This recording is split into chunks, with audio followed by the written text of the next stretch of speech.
Hello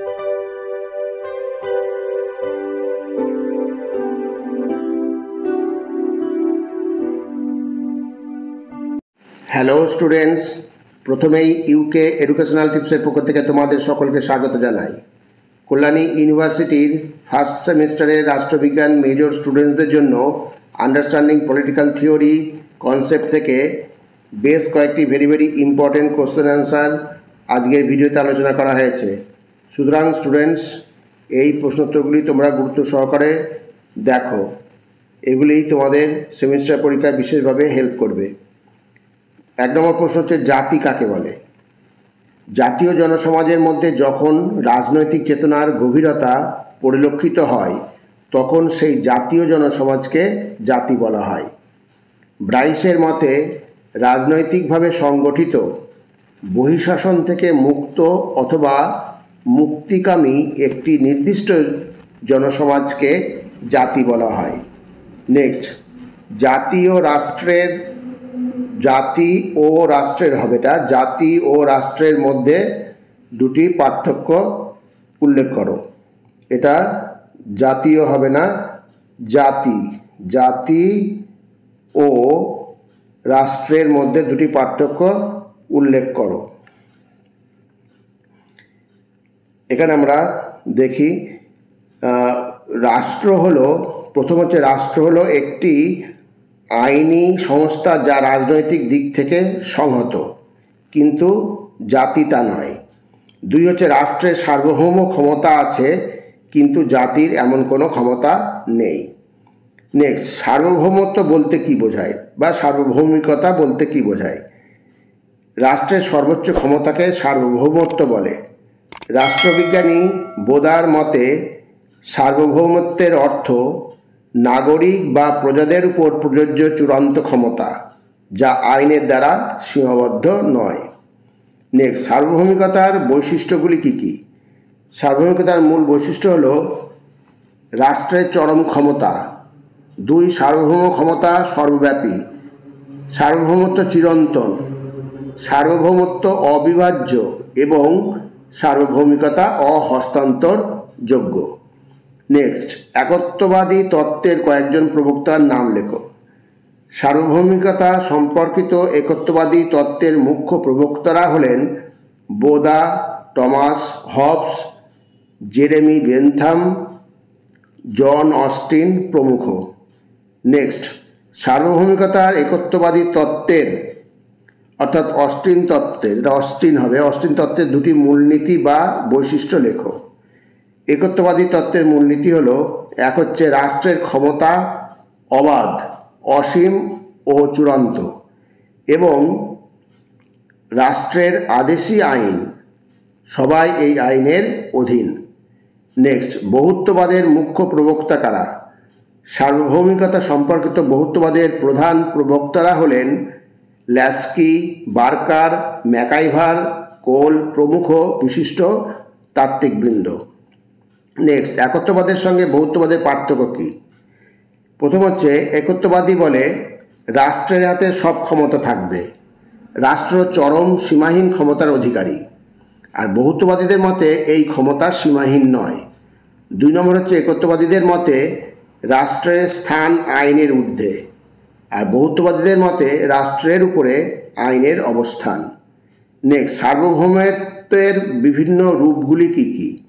সার্বভৌমত্বের বিভিন্ন রূপগুলি হল নাম সর্বস্ব সার্বভৌমত্ব, আইনগত সার্বভৌমত্ব, জনগণের সার্বভৌমত্ব, জাতীয় সার্বভৌমত্ব, আইনগত সার্বভৌমত্ব এবং বাহ্যিক সার্বভৌমত্ব।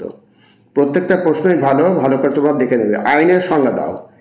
ইংরেজ আইনবিদ অস্টিনের মতে আইন হলো সার্বভৌমের নির্দেশ, আইন হলো অধিকার ও কর্তব্যের ব্যবস্থা যা রাষ্ট্র কার্যকর করে। নেক্সট, আইনের দুটি বৈশিষ্ট্য লেখো। আইনের দুটি বৈশিষ্ট্য হলো, প্রথম হচ্ছে আইনের প্রয়োগ সর্বজনীন, আর 2 হচ্ছে আইনকে সার্বভৌম শক্তির দ্বারা সমর্থিত হতে হয়। নেক্সট, ক্ষমতা কাকে বলে? ক্ষমতা হলো এমন এক ধরনের সামর্থ্য বা প্রভাব যার দ্বারা একজন ব্যক্তি বা গোষ্ঠী কিংবা একটি রাষ্ট্র যথাক্রমে অন্য একজন ব্যক্তি বা অন্য একটি গোষ্ঠী অথবা অন্য একটি রাষ্ট্রের আচার আচরণকে প্রভাবিত করতে পারে। নেক্সট 13 নম্বর, আইনের অনুশাসন কাকে বলে? আইনের অনুশাসনের অর্থ হলো আইনের চোখে সবাই সমান। অধ্যাপক ডাইসি এর মতে কোনো অবস্থাতে আইনের প্রয়োগে জাতপাত, ধর্ম, বর্ণ, লিঙ্গভেদে ও ব্যক্তিবিশেষে তারতম্য করা যাবে না। সকলের ক্ষেত্রে আইন একইভাবে প্রযোজ্য হবে। নেক্সট, কর্তৃত্বের সংজ্ঞা কী? ক্ষমতায় সাম্যবৈধতা জড়িত হলে কর্তৃত্বের সৃষ্টি হয়। কর্তৃত্ব বলতে বৈধ ক্ষমতাকে বোঝায়। অধ্যাপক বলের মতে রাজনৈতিক কর্তৃত্ব বলতে অধিকারের স্বীকৃতিকে বোঝানো হয়। নেক্সট, স্বাধীনতার দুটি রক্ষা কবচ কী? স্বাধীনতার দুটি রক্ষা কবচ হলো, এক হচ্ছে মৌলিক অধিকার এবং দুই হচ্ছে স্বাধীন ও নিরপেক্ষ বিচার ব্যবস্থা। নেক্সট, সাম্য কয় প্রকার ও কী কী? অধ্যাপক বার্কারের মতে সাম্য প্রধানত দুই ধরনের, যথা রাজনৈতিক সাম্য ও অর্থনৈতিক সাম্য। নেক্সট, সাম্যের দুটি বৈশিষ্ট্য উল্লেখ করো। এক হচ্ছে সাম্য সমাজে বৈষম্য দূর করে এবং দুই হচ্ছে সাম্য ছাড়া স্বাধীনতা থাকতে পারে না।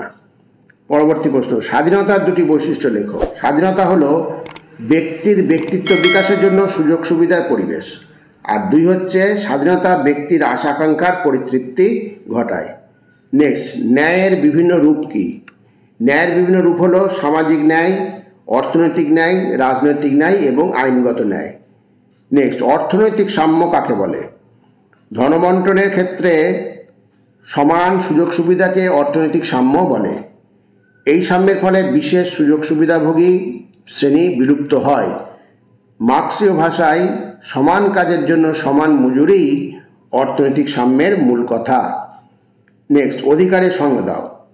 অধ্যাপক লাস্কির মতে অধিকার হলো সমাজ জীবনের সেই সব শর্ত যেগুলি ব্যতীত মানুষের বিকাশ ঘটতে পারে না। এক কথায় ব্যক্তির ব্যক্তিত্ব বিকাশের জন্য রাষ্ট্র কর্তৃক স্বীকৃত সুযোগ সুবিধার সমষ্টিকে অধিকার বলে। প্রত্যেকটা প্রশ্ন খুবই ইম্পর্ট্যান্ট, ভালো করে তোমরা দেখে নেবে। 4টি অর্থনৈতিক অধিকার উল্লেখ করো। কর্মের অধিকার, পারিশ্রমিক লাভের অধিকার, প্রতিপালিত হবার অধিকার এবং অবকাশের অধিকার। নেক্সট, দুটি সামাজিক অধিকারের নাম লেখো। দুটি সামাজিক অধিকার হলো, এক নম্বর হচ্ছে শিক্ষার অধিকার এবং দুই হচ্ছে সাংস্কৃতিক অধিকার। নেক্সট, 24 নম্বর, গণতন্ত্র কাকে বলে? আব্রাহাম লিঙ্কনের মতে গণতন্ত্র হলো জনগণের দ্বারা এবং জনগণের জন্য শাসন। নেক্সট, 25 নম্বর, গণতন্ত্র ও কর্তৃত্ববাদের মধ্যে পার্থক্য লেখো। তাহলে প্রথম পার্থক্য হচ্ছে গণতন্ত্রে সাধারণ জনগণের শাসন সুপ্রতিষ্ঠিত হয়, কিন্তু কর্তৃত্ববাদী শাসন ব্যবস্থায় একজন বা কয়েকজনের শাসন প্রতিষ্ঠা হয়।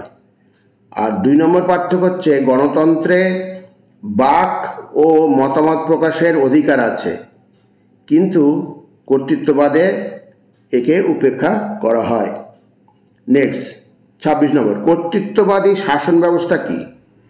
যে শাসন ব্যবস্থায় রাষ্ট্র চরম ক্ষমতা প্রয়োগ করে এবং রাষ্ট্রের এই চরম ক্ষমতা বৈধ বলে গণ্য হয়।